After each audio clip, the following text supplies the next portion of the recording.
कश्यप चाची के बाची सीधे गवाई तेरा माँ का चौदह खलेसवा के बहन से पनवा में आती है, गाते खेसारी लाल सब ना मानते। उनकी बेटी बेटी है, लोग के बहन फेंकल बा, लोग के बहन रोड पर नाचे वाला बा, इनकर बहन इनकर बेटी इज्जतदार बा। इसके बाद खेसारी लाल यादव तोहर गाना गईन त गाड़ी सुनियन, सिंपल बात बा। तू कहले नु कि प्रूफ कर दीजिए हम बाइकआउट तोरे वो लाइव दिखाई लोग के, तू कहले न बारे कि मुझे बाइकआउट। हाँ, हमारा बात के जवाब दे दे, चाची के बात एक और दो अर्थी तू समझा दे। अब कोई इतना बड़का प्यार ना कि गाय या भैंसी आ माल के लोग कहला बाछी, तो कोई खेसारी लाल कुत्ता हवन का कि गाय से प्यार करियन ओकरा बाछी से। हाँ बोल ना, हमारा दू अर्थी मत समझे, बहुत दू अर्थी गाना गवैले बनी, हमरा से ज्यादा दू अर्थी गवैले करे। तो जितना अपना जिंदगी में गाना गैले हो में 100 मिलियन के टैग सौरभ ऐश्वर्या के गाना के लागल हो, समझ में आए। जब तोर 100 मिलियन गाना ना पहुंचल है तो कहिए 100 मिलियन गाना हमार पहुंच चुकल बा, समझ में आलो। हमर कुछ हमर राइटर लिखले बा, हमरो राइटर लिखेला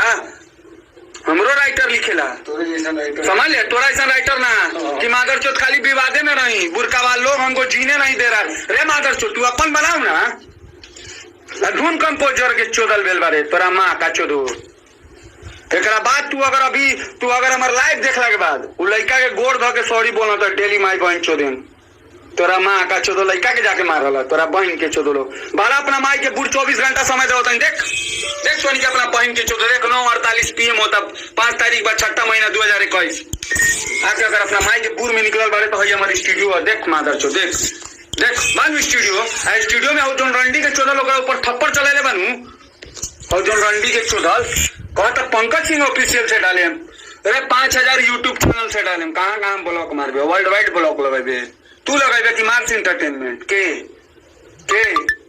लगाई रे हमार चैनलवा। अगर चैनलवा सब पे उल्टा सीधा लगी तो फेसबुक तोर बाप के माई चोत के भाई बिया दे मत लाग, गलती कैले बारे तू सबके बहन पे गाना गवेले, पूरा यूपी बिहार के बहन पे ही गाना गवाया। रंडी के 14 अखिलेश कश्यप चाची के बाची सीधे गवाई दे तेरा माँ का 14 अखिलेशवा के बहन से पनवा में आती है, गाते खेसारी लाल सब ना मानते। उनकी बेटी बेटी है, लोग के बहन फेंकल बा, लोग के बहन रोड पर नाचे वाला बा, इनकर बहन इनकर बेटी इज्जतदार बा। बुरका भा लोग ठीक कैले रहे, सुधीर सिंह बहुत अच्छा कैले रहे। माधर चोद लोग बहन चो लोग केकरो बेटी बहन पर गाना गए बस साले लोग टोनी के बकचोदी पेल बलो बहन चो लोग 2300 लोग लाइव के देखो था। सब भाई शेयर कीजिए, माधर चोदवा को मेरे बात का जवाब दे बहन चोदवा। हमारा ये गाना के मतलब सुन ले अखिलेश कश्यप, तोरा जवाब देवे को होई चाची के बाची, हमरा और कुछ ना। सपनवा में आती है तो हम समझ गए, लेकिन है चाची के बाची का भेद। तू गवाइते कि हमार बहन सपनवा में आवता, तू अपन पर्सनली नाम रखते, तू पूरा यूपी बिहार के तो बाप बाल भेल बारे। तोरा माँ का चोदो केकरो बहन पर गाना गवा देबे। उ लड़का बोले बानू कि मेरे बहन का नाम काजल है, जवाब देना, दे जवाब। ताय गड़िया फाट गेल, फाट के हाथ में आगल, ओकरा बहन पे तू गाना गवेबे तो तोरा बहन पे उना गाना गाई, एकदम गाई कह देबे। तू केकरो बहन पर गाना गवेबे, चलिए अर्जुन सिंह जुड़ में है, अर्जुन सिंह को ऐड करते हैं। ये तो वो शेर वाला आदमी है, रिक्वेस्ट भेजिए अर्जुन सिंह। बस देख सुन मरद हम साफ मुंह पे जवाब दे बिला, गाल फाड़ के रख दी। सुनिए बहन चुत केकरो बहन पे गाना गवा देबे, तू तोरा माँ का चोदो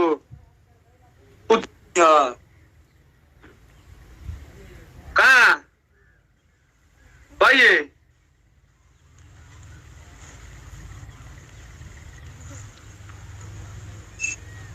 भैया ना।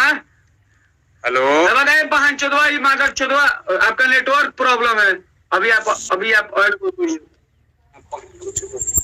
माँ का चोदो लिख के बहन चोद कुछ पोस्ट कर देबे, कोनो के पिटवा देबे स्टोरी के। बुझाली पैसा बा पावर बा, पैसा पावर से काम चली। पैसा पावर के मतलब तू अपने बहन पे गाना गो, तोहर बेटी हो, तू अपना बेटी के नाम पर गाना गो, बोल कि हाँ खेसारी लाल यादव अब फलाना मेरी बेटी का नाम है, हम गाना गा रहे हैं। चाची के बाची के मतलब समझाओ हमरा बस इतने से मतलब बा,